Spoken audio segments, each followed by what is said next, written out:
বাংলাদেশের সর্বশেষ গুরুত্বপূর্ণ আপডেট সংবাদে আপনাকে স্বাগত। শুরুতেই সংবাদ শিরোনাম, এরপর বিস্তারিত।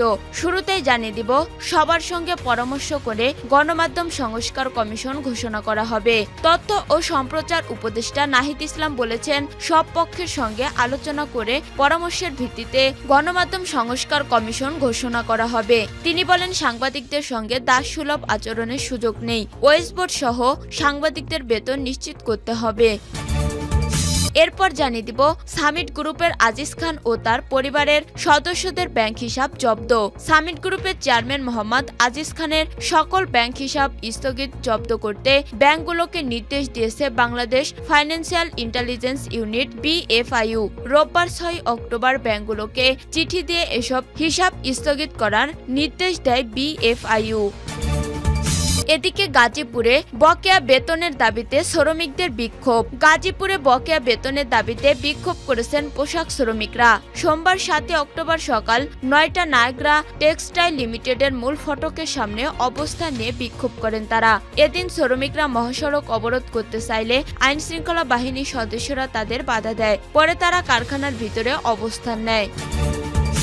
এরপর জানিয়ে দিব, নতুন মামলায় গ্রেপ্তার হাজী সেলিম সৈকত মানিক। চকবাজার থানার রাকিব হাওলাদার হত্যা মামলায় সাবেক সংসদ সদস্য হাজী সেলিম, 26 নং ওয়ার্ডের সাবেক কাউন্সিলর হাসিবুর রহমান মানিক ও ঢাকা বিশ্ববিদ্যালয়ের ছাত্রলীগের সাধারণ সম্পাদক তানভীর হাসান সৈকতকে আরও এক মামলায় গ্রেপ্তার দেখানো হয়েছে। এদিকে শেরপুরে বন্যা পরিস্থিতির কিছুটা উন্নতি। এখন পর্যন্ত 8 জনের প্রাণহানি। বৃষ্টি না থাকায় শেরপুরে বন্যা পরিস্থিতির কিছুটা উন্নত হয়েছে। তবে এখনো পানিবন্দী রয়েছে অনেক মানুষ। দুর্গত এলাকায় দেখা দিয়েছে খাবার ও সুপেয় পানির সংকট। 3 দিনের বন্যায় এ পর্যন্ত মৃত্যু হয়েছে 8 জনের। এবং সর্বশেষ জানিয়ে দিব, ইরানে পাল্টা হামলা না চালাতে ইসরায়েলকে যে প্রস্তাব দিল যুক্তরাষ্ট্র। ক্ষেপণাস্ত্র হামলার প্রতিবাদে ইসরায়েল যদি ইরানে পাল্টা হামলা না চালায় তাহলে তেল আবিবকে ক্ষতিপূরণ দেওয়ার প্রস্তাব দিয়েছে মার্কিন যুক্তরাষ্ট্র। রোববার 6 অক্টোবর ইসরায়েলি টেলিভিশন কান 11 এর এক প্রতিবেদনে এই তথ্য জানানো হয়েছে।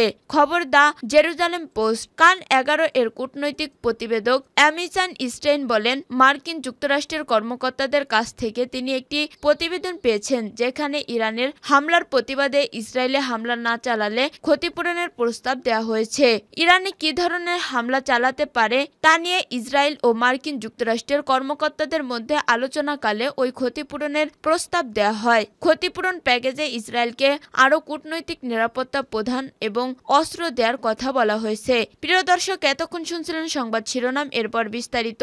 তবে তার আগে বন্ধু, জানিয়ে দিন আপনি কোন স্থান থেকে আমাদের সংবাদটি দেখছেন এবং শুনছেন। জানিয়ে দিন এই সংবাদ সম্পর্কে আপনার মূল্যবান মতামত। আর বন্ধু, আপনি যদি আমাদের চ্যানেলে নতুন হয়ে থাকেন তাহলে ভিডিওটি দেখতে দেখতে চ্যানেলটি সাবস্ক্রাইব করে রাখুন, যাতে করে আমাদের পরবর্তী সংবাদগুলো সবার আগে আপনার কাছে পৌঁছে যায়। এবারে বিস্তারিত।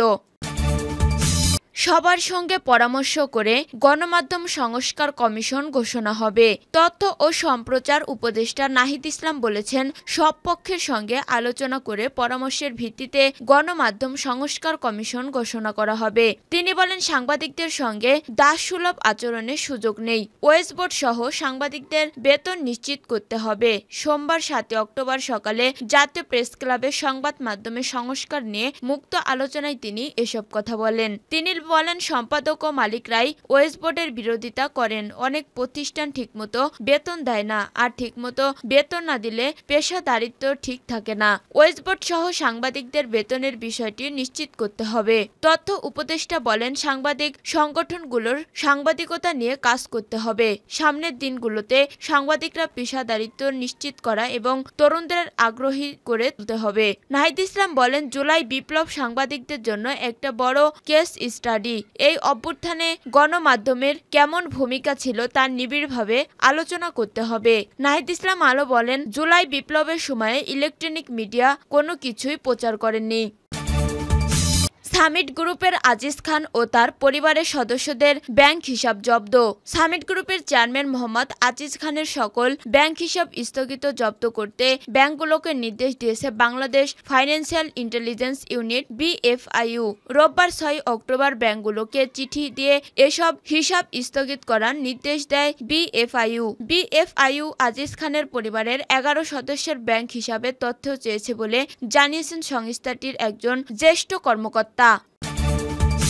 গাজীপুরে বকেয়া বেতনের দাবিতে শ্রমিকদের বিক্ষোভ। গাজীপুরে বকেয়া বেতনের দাবিতে বিক্ষোভ করেছেন পোশাক শ্রমিকরা। সোমবার 7 অক্টোবর সকাল 8টা নায়গ্রা টেক্সটাইল লিমিটেডের মূল ফটকের সামনে অবস্থান নিয়ে বিক্ষোভ করেন তারা।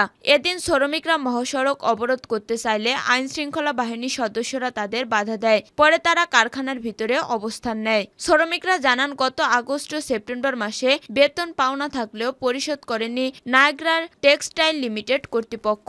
সেপ্টেম্বর মাসে 4 বার বেতন দেওয়ার তারিখ দেন মালিকপক্ষ, তবে আজ পর্যন্ত বেতন না পাওয়ার আন্দোলনের নামেন তারা। শিল্প পুলিশের দেয়া তথ্য অনুযায়ী শ্রমিক আন্দোলনের মুখে আজও গাজীপুরে 8 থেকে 10টি শিল্প কারখানা বন্ধ রয়েছে। নতুন মামলায় গ্রেপ্তার হাজী সেলিম সৈকত মানিক। চকবাজার থানার রাকিব হাওলাদার হত্যা মামলায় সাবেক সংসদ সদস্য হাজী সেলিম, 26 নং ওয়ার্ডের সাবেক কাউন্সিলর হাসিবুর রহমান মানিক ও ঢাকা বিশ্ববিদ্যালয় ছাত্রলীগের সাধারণ সম্পাদক তানভীর হাসান সৈকতকে আরও এক মামলায় গ্রেপ্তার দেখানো হয়েছে। সোমবার 7 October Dhaka chief metropolitan magistrate Mahbub Rahman আদালতে এ আদেশ দেন। এর আগে তাদের আদালতে হাজির করে গ্রেপ্তার দেখানোর আবেদন করে পুলিশ।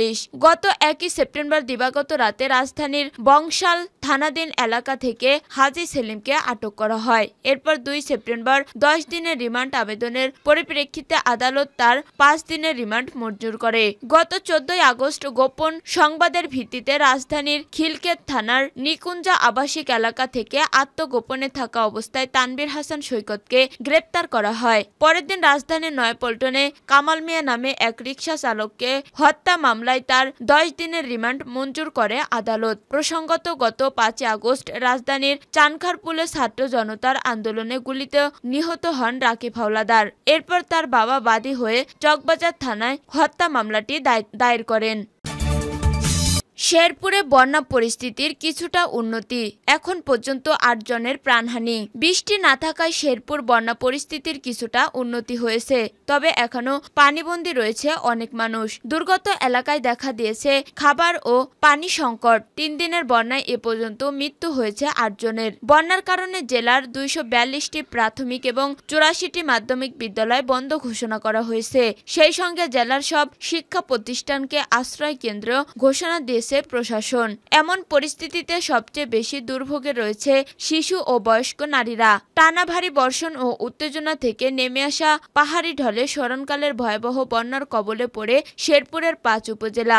এতে পানিবন্দী হয়ে পড়ে 2 লাখেরও বেশি মানুষ। ইতিমধ্যে 15 লাখ কৃষকের প্রায় 50,000 হেক্টর জমি ফসল নষ্ট হয়ে গেছে। সেই সঙ্গে 3,000-এর মাছ চাষির মাছের ঘের ভেসে গিয়েছে, প্রায় 30 কোটি টাকার ক্ষতি হয়েছে। শেরপুরের স্থানীয় সরকার প্রকৌশল অধিদপ্তর LGD নির্বাহী প্রকৌশলী মুস্তাফিজুর রহমান বলেন, এই মুহূর্তে গ্রামীণ সড়কগুলোকে পানি থাকার ক্ষতি নিরূপণ করা যাচ্ছে না। উপজেলা পর্যায়ে আমাদের টিম রয়েছে, যে কোনো জরুরি প্রয়োজনে তারা কাজ করবে। পানি নেমে গেলে ক্ষতির পরিমাণ বলা যাবে। শেরপুর খামারবাড়ির উপপরিচালক ডক্টর সুকল্প দাস বলেন, পাহাড়ি ঢলে 3 উপজেলার আমন ধান ও সবজির আবাদ নষ্ট হয়েছে। ক্ষয়ক্ষতি কম বেশি নির্ভর করবে পানি নেমে যাওয়ার উপর। এছাড়া ক্ষতিগ্রস্তদের তালিকা তৈরি করে মন্ত্রণালয়ে পাঠানো হবে বলে জানিয়েছে তিনি।